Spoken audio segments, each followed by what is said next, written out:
Hello, everybody. I'm Paul Beckwith. This morning I was listening to CBC Radio in the car. CBC Radio is Canada's national broadcaster, and there's a program on every week called Quirks and Quarks with Bob McDonald. And recently, Bob McDonald wrote a book about his life in radio broadcasting. What's really neat about the show is that they interview scientists about hot new topics. And there was a paper that was published called Greenhouse Gases Reduce the Satellite Carrying Capacity of Low Earth Orbit. It was just published online on March 10th, so just in the last week. And Bob McDonald was interviewing one of the authors of this paper. The paper is three authors, two from MIT, and one is a Brit. And they interviewed the British guy. Obviously, from his accent, you could tell. So this really caught my attention because I've been talking about the threat to the ozone layer from all of the satellites in low Earth orbit, and there's getting more and more of these satellites up there for the Starlink, internet access, and for other things. It's just getting more and more satellites, and there is actually a carrying capacity of low Earth orbit for these satellites, and it is greatly affected by greenhouse gases and by climate change. So now, one of the things I was disappointed in this interview is that they didn't talk about the any threat to the ozone layer from these satellites. It wasn't part of this paper, but I've recently been talking about this topic in a number of videos, and I'll just remind you where these videos are or when I put them out. So this 4 days ago, I put out this video. Can our vitally important ozone layer survive frequent re-entries from low Earth orbit satellites? And then prior to that, about a month ago, I put out two videos. The first one was New Threat to Earth's Ozone Layer from Low Earth Orbit Satellite Burn Up on Re-Entry, about a month ago. And then I followed that with a second video, because it's a very important topic. I mean, our ozone layer is vital to life on this planet. I put out a second video where I added additional information on what was going on. This was all to do with the ozone threat from these satellites.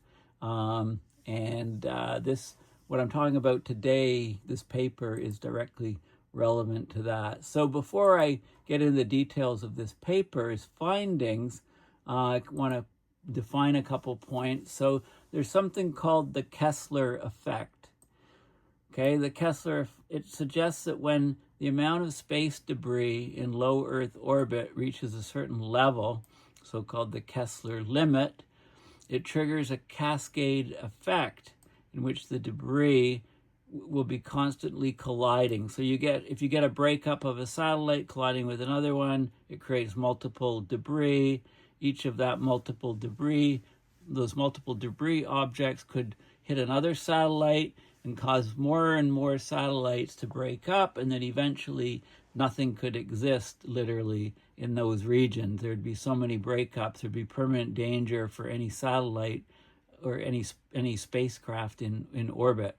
Okay, this Kessler effect. So that's a very significant finding. This is the layers of the atmosphere, and I've talked about the layers. Troposphere, varies. It says it's from the ground level up to about, the average is about 11 kilometers. At the poles, it's only about 7 or 8 kilometers. The top of the troposphere at the equator up to 17 kilometers. It says 18 here. Stratosphere is above that, of course, 11 to 50 kilometers. Between about 20 and 30 kilometers, we have the ozone layer. And then above that is the mesosphere or middle sphere.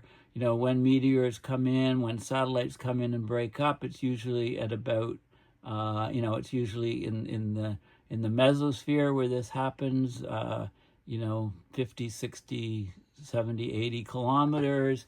You get the breakup. This is where the aluminum oxides are formed. The aluminum in the satellites can oxidize during breakup. And then above that, we have the thermosphere, and above that, the exosphere. Okay, so those are the different layers.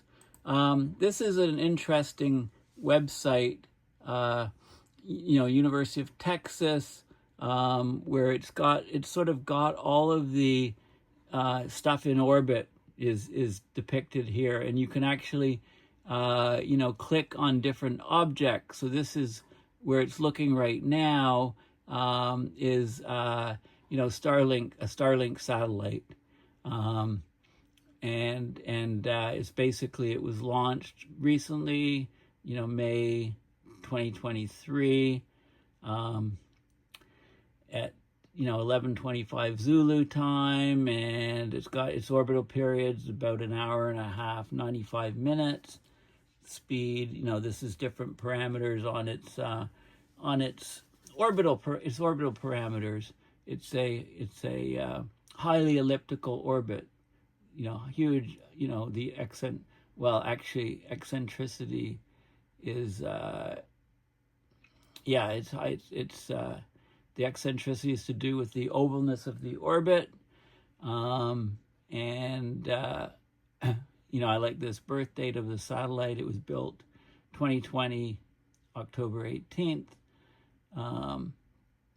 But they have the birth date there, and then the data epoch. So that's when the data started transmitting. So it was built long before it was launched, I think, if I'm interpreting this correctly. So you can see the trajectory of this, and you can actually track, these are active satellites, are the sort of orange or brown ones. Then there's inactive satellites. Let's click on this guy here, for example. This is an Orbcomm satellite that was, birth date, data, epoch. That seems to be the same value as the other one. So maybe the interpretation of that is not quite correct that I gave. But anyways, it's an interesting thing. You can click on, any different satellite. So this is one here.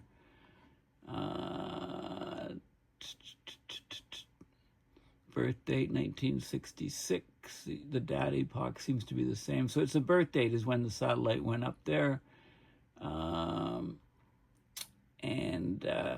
So it's interesting. You can see, that's not active. Let's see if you can zoom in and out and get specific things just by scrolling. And you can see, look what we've done to the Earth. We've just populated the space above with numerous satellites, and you can zip around and see where, there seems to be a lot in this particular band here. You can see how the density changes quite a bit, fewer at the pole there. And also at this pole, you can see much fewer, although there's a lot crossing this way here, Antarctica and so on. So you can play around. It's a really cool website to see what's up there. And this is an article, New York Post. There's so much space junk in orbit, scientists claim it's messing with their view of the stars. And you can see a video here where it shows all of this stuff orbiting in space above the Earth. So we've got the near Earth object or low Earth object satellite zipping around here, and then you've got other debris. Look at this, the number of debris objects, right? Vast, huge numbers of data. Let me get rid of this. Okay, so this is a neat, cool video. I caught this headline when I was looking at this. Canada has nuclear weapon in trade war, ban Pornhub in the U.S. The website Pornhub apparently is in Montreal based. So So Montreal, so the company could just shut it off for the U.S. and that would really get the attention of the U.S. and that would probably end the trade war, according to a Toronto comedian. So I don't know. Canada has these options, I guess. I just thought that was interesting. Anyway, getting back to the space junk in orbit. So this is a recent article from, well, it's about a year old or so. And it was talking about a grandfather satellite that fell to Earth. That says there's about 25,000 objects, at least the size of a softball, orbiting Earth. There's more than 100 million even smaller objects, according to NASA. With 9,000 metric tons of junk in the sky that can travel up to 10 times the speed of a bullet, rocket and equipment launches could become disastrous in the future. You know, it could become so crowded up there that it's very risky for any launch of anything like the SpaceX's, for example. You know, even a tiny piece of debris hurling through space at 23,000 miles an hour, it could crack a window on the International Space Station, experts said. More than 5,000 of the larger objects are satellites belonging to SpaceX, which had applied to add another 30,000 Starlink satellites to the mix in recent years. So, you know, of these 25,000 objects, we got a big chunk of them are SpaceX objects. The orbiting dump of uncontrolled space trash has caused astronomers to worry that light pollution is interrupting their telescope views of the night sky, compromising their ability to make new discoveries. There's also concern that the increased satellites will cause radio interference, and there's the first, of course, was Sputnik 1 in 1957. You know, the dots representing space debris are not to scale, but the congestion worsens every year. So here's another image of it, but the Texas website is great. Earth will eventually have its own visible rings. Instead of small chunks of ice and space rocks, like some other planets, this will be made of space debris. So anthropogenic origins for our own visible rings on Earth is a possibility. You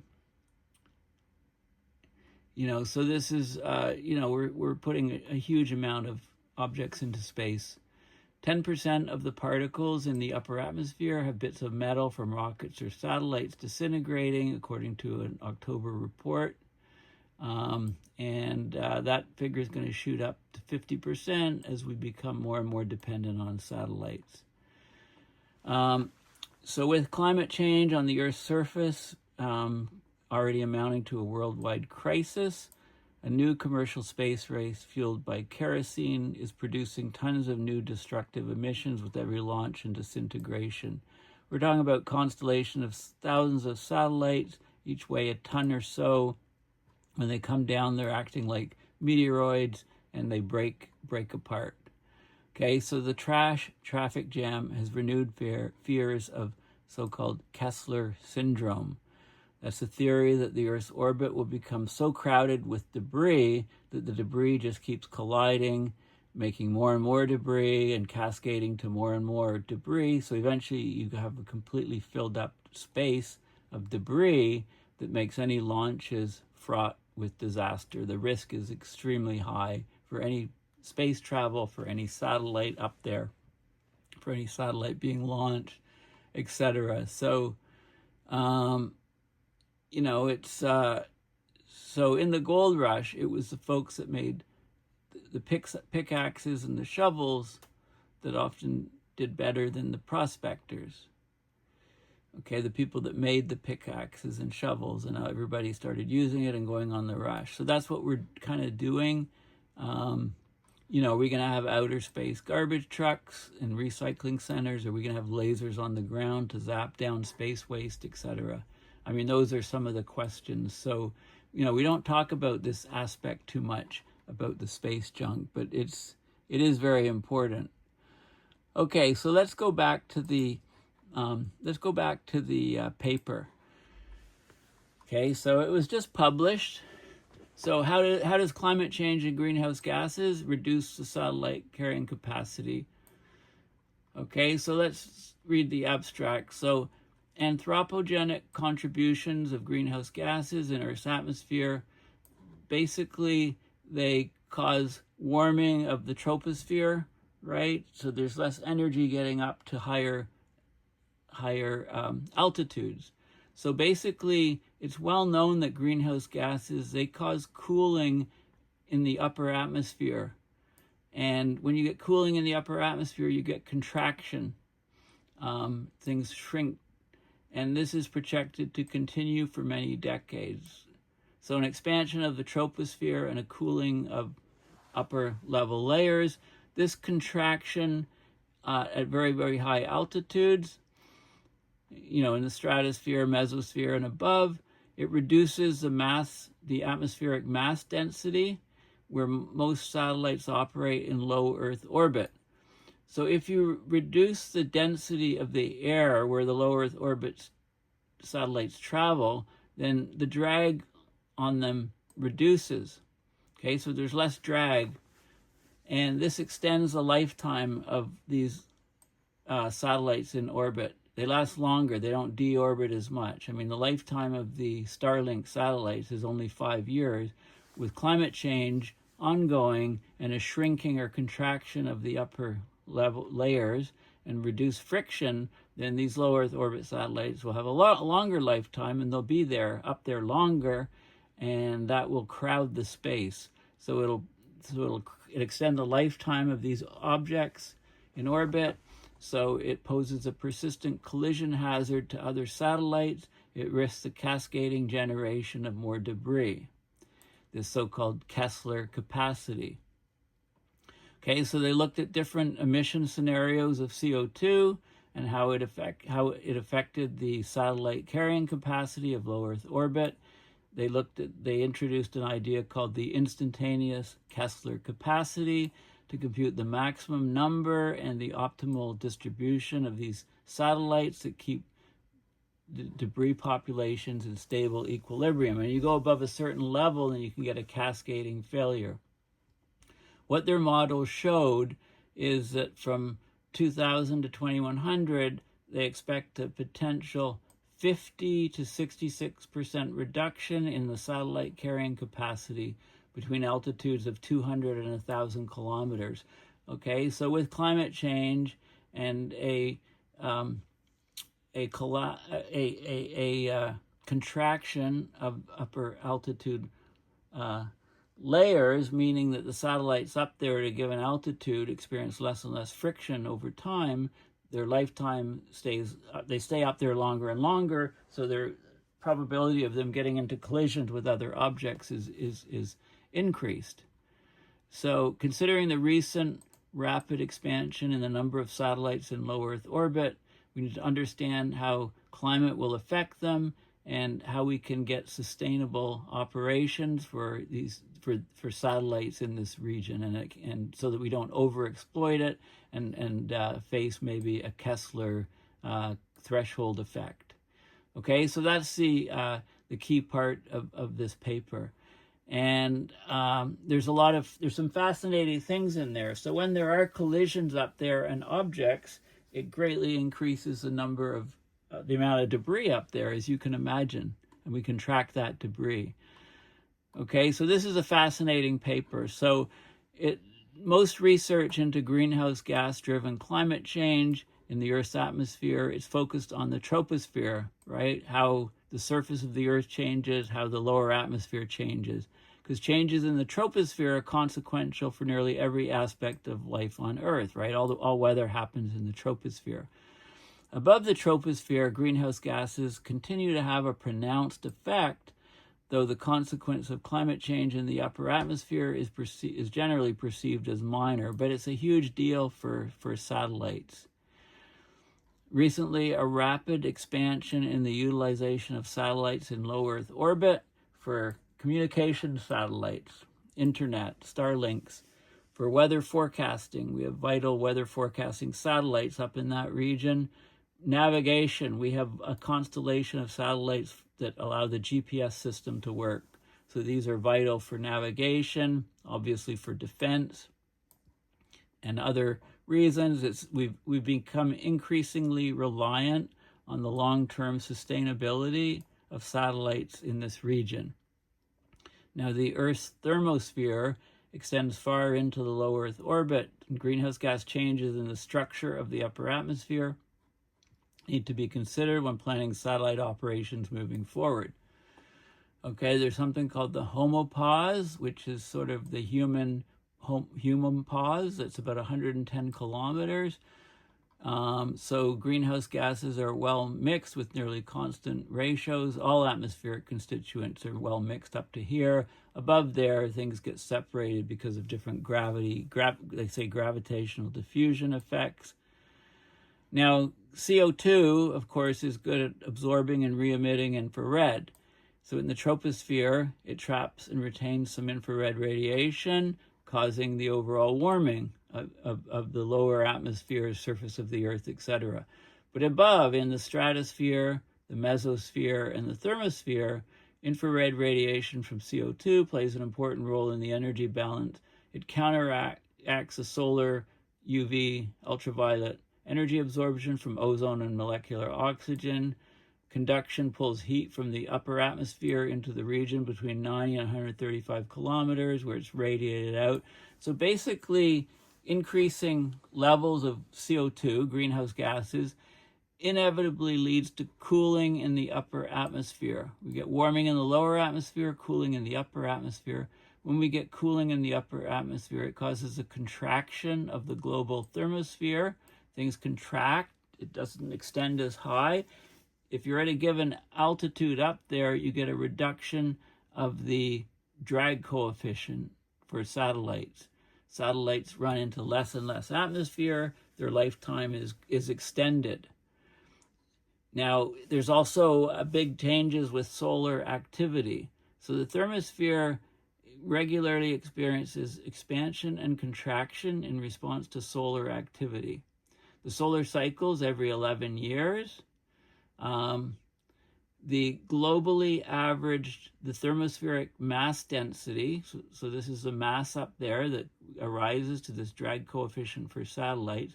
It can vary by an order of magnitude between the solar minimum and the solar maximum. So the density fluctuates very rapidly, and that has a big effect. So we call this space weather. There's a space weather-driven variation in the thermospheric mass density. And here's some good figures that show it. So this is low emission, mid emission, high emission greenhouse gas scenarios. And this is the density multiplier due to but this is between 2000 and 2100. And it's a different, you plot it, a curve for a given altitude. And you can see the density multiplier. Density is reducing. The multiplier in the low emission scenario is a reduction from down to 0.8 or 80%, basically. The density, there's a drop of 20% in the density of the air up there, so the satellites live longer. But if you go to a higher mid-emission scenario or a high-emission scenario, the density multiplier collapses. So it's down to and this is the scenario we're on, high emission scenario. Look at the density multiplier. We lose about 80% of the density, up and this is again at 300 kilometers and a kilometer, 1,000 kilometers, and it's down to about it drops below 20%, drops below 0.2. This is the solar maximum, solar minimum variation, is still large. That's why you get the cyclical effect, but you get a huge drop. This is, I believe, at another altitude. This is at 600 kilometer, the thermospheric mass density. So it varies throughout the solar cycle, but how it can drop and as well significantly. Okay, so So what's happening is the upper atmosphere properties and drag coefficient are changing significantly. They always change with the solar cycle, but because of the increased greenhouse gases in the lower atmosphere, the warming of the lower atmosphere leading to cooling of the upper atmosphere and contraction, you get much lower densities in the upper altitudes, and satellites in low Earth orbit stay up there much, much longer. Okay, so that's the net effect of this. And this is what you can see here is this is Starlink data here. Okay, this is altitude, and this is the number of tracked objects, where blue is very, very high, and dark blue, lighter blue is much lower. So we got 200 to 1,000 plus tracked objects. And look what happened through the years. This is the year on the bottom. What happened is suddenly here, there was low levels here. We started launching satellites in the late 50s, right? Low levels, there's something seen here and here, but they were very, suddenly, boom, what happened here? Well, here we had the Fengyun 1C anti-satellite test. So they detonated, intentionally had an object collide with a satellite to destroy the satellite. And look at all the debris particles that resulted from this collision. This was a Chinese anti-satellite test in 2008. Now, there was an accidental collision, I believe it was accidental, between a Cosmos Russian satellite and an Iridium satellite in the Iridium constellation in 2009, and that caused a huge amount of debris at all of these different altitudes. And the striking thing is this happened, decades ago. This was 17 years ago, and 16 years ago, and the debris isn't dissipating. Okay, those particles are still floating and occupying that space. So you can imagine with more and more collisions, you could just fill this thing completely up and space wouldn't be available to anybody. Okay, so they banned anti-satellite testing, and they tried to monitor and prevent collisions as much as possible. This is the Starlink constellation appearing here, just in the last, this is 2020, this is maybe 2018 or something, 2019 and onwards.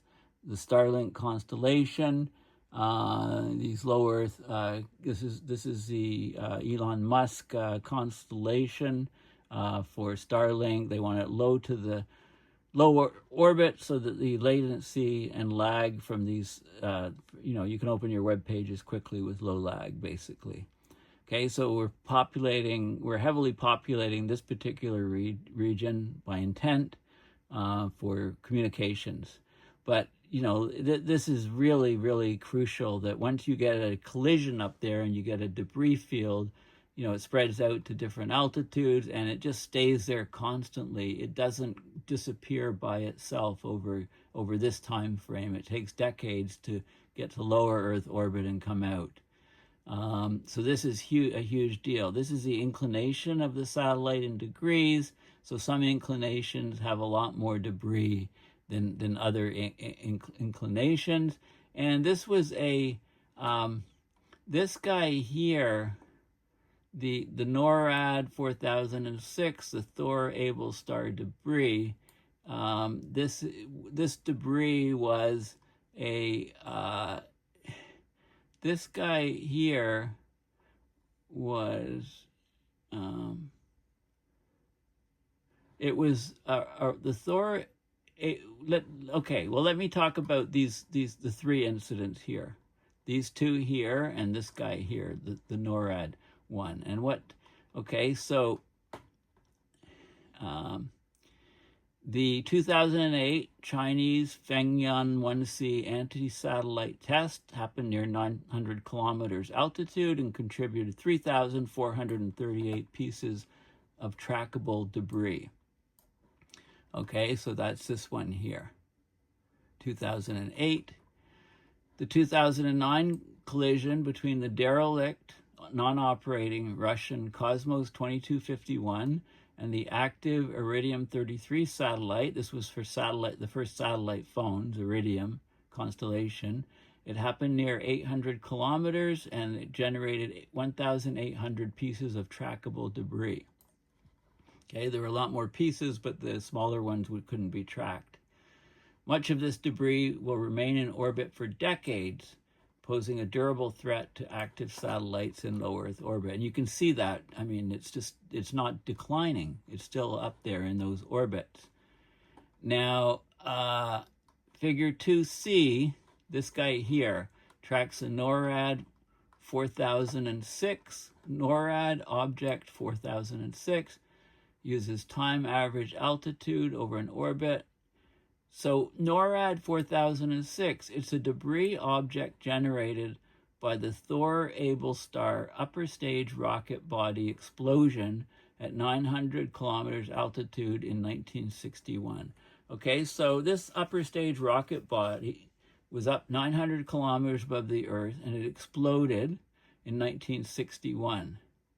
And the debris object, the decay of the object was tracked over time to give you an idea for how long it takes these things. So this is it had an elliptical orbit with an apogee and a perigee varying between here. This is the mean altitude of it. The explosion happened in 1961, okay, at 900, slightly over 900 kilometers altitude. And then its orbit started decaying over time. So this is a decade, another decade of decay, and then it decayed and got lower and lower and lower. You know, its apogee and perigee came together, and then boom, when it reached about 700 kilometers, then its altitude just plummeted right down, and most of the debris re-entered the Earth's atmosphere. Okay, but look how long it takes. You know, we got 30 years.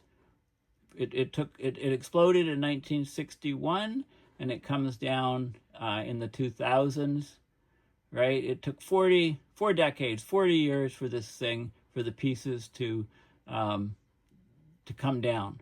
So when something's up there, so once you get a breakup or an explosion or a collision of objects up there, the debris, you just get a proliferation, exponential increase in the number of debris particles of all different sizes, number we track, smaller ones we can't. And all of those stay up there for decades and decades and decades and can crowd the space. And eventually, if you reach this, Kessler limit, basically, then you get so much debris up there that it would just explode in debris particles, and then eventually the whole space is filled with debris, and you can't even launch satellites or have a space program, basically. So this is a sort of a, this is a possibility if we just don't think about what we're doing when we load up the space with our satellites. Okay, so let's look at some more of the paper. Right there, basically there was no regulations on the deorbiting initially, or it was sort of 25 years as something would deorbit. Now, when you have stuff up there, you're supposed to have active control so that you can deorbit within about 5 years after the satellite stops functioning. Okay, so they show different altitudes and deorbit start years under different greenhouse gas scenarios. So, and you can go into the physics a little bit. They talk about the instantaneous Kessler capacity. It's sort of the number of some characteristic satellites that may be placed within an altitude range of interest while avoiding this unstable growth of debris. And they talk about the difference between the active satellites. An active satellite has a mass of 223 kilograms. That's a typical Starlink weight. A hard body radius of 0.745 meters. This thing says it's flying through space. Its hard body radius is roughly the size of the object. We also have debris objects, much smaller characteristic masses, much smaller hard body radiuses, and they talk about the ballistic coefficient of these things, and I thought that was interesting. And they look at the solar max, solar min effects, but the ballistic, they define it somewhere here, the ballistic coefficient. And they talk about the number of objects. Where is the ballistic coefficient? It's basically, it's what it is I can't find it, but ballistic coefficient, it's basically the drag coefficient, C sub D, times the area of the satellite, the area, like the cross-sectional area of its forward motion, and divide that by the mass. Okay, so you can define that for all of these different objects, and then if you know the friction, you can then work out the theoretical orbital decay over time. And so you can do those calculations, and you can look at the number of objects and the carrying capacity, if you like, of the different altitudes for these. And so basically what they're finding is that climate change, the increase of greenhouse gases, is causing it's causing a warming of the troposphere, of the surface of the Earth, but less well known is that it causes a cooling of the upper atmosphere and a contraction, and that basically brings the atmosphere closer. So there's the density of, that a satellite experiences is reduced with global warming, and that reduction means that the satellite stays up for a lot longer, and that means that all the stuff that we launch can stay up for much longer. But also critically it means that when there's a collision of objects up there, intentional or not, then you can get a huge explosion in the number of particles resulting, the debris, and it stays up there for decades and decades and can very quickly crowd the space. So we've got all the Starlinks down here, but if these things were, some of them collide or some were destroyed, it will generate a huge debris field up there, which will jeopardize all space programs, all future launches of satellites, etc., because it'll just be, the risk of being hit by something will go way, way up. And I haven't, not to mention that all of this debris, any aluminum in it, when it re-enters, creates aluminum oxide, which then threatens the ozone layer in the stratosphere, right? As gravity eventually brings these particles down lower, and when they get to the, when these things have to lower to, where they burn up in the mesosphere, and then the particles can take decades to settle down lower, being pulled down by gravity into the stratosphere where the ozone layer is, and the aluminum oxide can catalyze and destroy the ozone layer. Okay, so I hope the picture is becoming clear. And it's also crucial that we have as few, that we can't have anti-satellite stuff, right? This was a test. We have to try to minimize collisions, because this is one collision, and look at the net result of all the particles. This is a collision in 2009, right? So, and then we had this other explosion at 900 kilometers, and it took almost 40 years for the debris to come out. So you can see, there's we're playing with fire here. We're not going to have a safe space up there for satellites, and think of our GPS satellites up there. To have functioning GPS on the surface of the Earth, we need a constellation of these satellites. So it's all connected. So just in the discussion, environmental variability in carrying capacity, right, of the low Earth orbit satellites, it makes communicating and regulating orbital occupation limits in low Earth orbit difficult. While the computed capacity available during solar maximum between 200 and 1,000 kilometers is approximately double the capacity at solar minimum, major increases in the occupation of low Earth orbit during this period would be misguided. Many satellites have planned operational lifetimes of several decades, whereas the solar cycle-driven fluctuations are every 11 years. If low Earth orbit were filled to its solar maximum, this is the carrying capacity during solar minimum, then we would get rapid runaway debris instability following it. So we need to plan and regulate for the worst case capacity scenario. So we need to regulate the activity according to the solar minimum condition, the most stringent condition. But when we add the contribution of the additional greenhouse gas emissions, right, then that greatly reduces the theoretical carrying capacity of satellites across for low Earth orbit satellites. So it reduces the theoretical number we can have, from that 50 to 60%, which is which is in the introduction.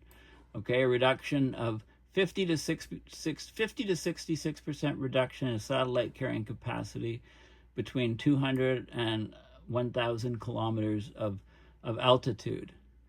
Okay, so this is going to become a bigger and bigger deal over time, and we have to really hope that we don't get collisions up there, because the debris from collisions up there, it takes decades and decades, for that debris to come down. So that could quickly cascade.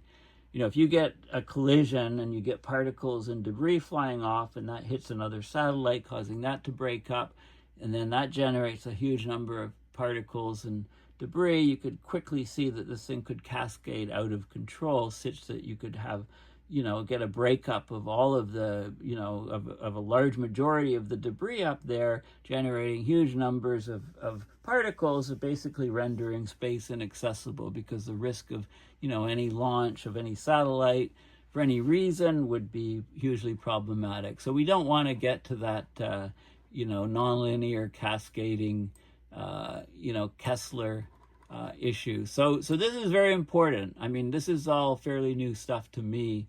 So I hope I didn't massacre this paper too much. I apologize in advance if I did. I think it's very important stuff. Thank you for listening. Please consider going to my website, paulbeckwith.net, and donating to PayPal to support my research and videos. Thanks again, and bye for now.